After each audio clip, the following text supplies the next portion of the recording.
यदि भाव ज्ञान पुष्ट नहीं हो रहा, और इसके अलावा देखो, मैं तो कई बार ये सोचता हूं, ये जिनवाणी जब जिन आचार्यों ने लिखी ना, तो अपना नाम लिखना भी जरूरी नहीं समझा। समझ में आया?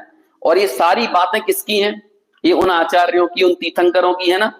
आज मुझे ये लगने लगी, मैं उन्हीं आचार्यों की बात बोलकर यदि अपनी प्रशंसा की अपेक्षा कर रहा हूं ना, तो सोच रहा हूं इससे बड़ा कोई अपराध नहीं हो सकता है।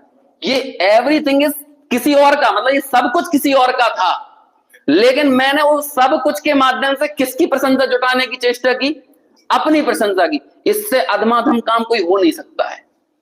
दुनिया से, समाज से कोई अपेक्षा हो, तुम मेरी तारीफ करो, तुम मेरे जीवन को संवार दो, तुम मेरे लिए कुछ लौकिक व्यवस्थाएं कर दो, इससे ज्यादा मैं मर जाना पसंद करूंगा। सही बता रहा हूं, है ना। इससे तो जिनवाणी के नाम से यदि किसी अन्य कार्य की पूर्ति करने का मतलब है मृत्यु आ जाए इससे पहले, तो ये बिल्कुल सही बात है।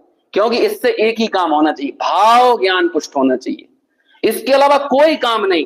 अपनी उस हर मान्यता का, अपने परिणाम की तत्काल मेरे अंदर से भर्त्सना उठना चाहिए। यदि मेरे मन में भाव आता है कि आज मैं आपको ऐसी बातें सुना दूं कि आज सब आप लोग बिल्कुल मुरीद हो जाओ मेरे, यदि मेरे मन में भाव उठी ना, तत्काल वो परिणाम उठे और तुरंत तुरंत मेरे जीवन में किया गया अभ्यास अपने ही उस परिणाम की भर्त्सना करे, इतनी गहरी भर्त्सना करे कि इससे गंदा कोई काम नहीं है।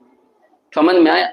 क्योंकि जो आचार्यों ने अपना नाम लिखना जरूरी नहीं समझा, इतना क्रेडिट लेने की नहीं सोची, और उनकी बात से मैं इतना क्रेडिट लेना चाह रहा हूं। आप समझ रहे हो? ऐसी बात है। अकेला देखो, ब्रैकेट में जो बात थी ना, बहुत काम की बात है। वो क्या होना चाहिए? जो परिणाम भाव ज्ञान के अवलंबन से दृढ़ीकृत हो। क्या होना चाहिए? द्रव्य श्रुत का अवलंबन किस लिए? कि जो भाव ज्ञान को दृढ़ करें।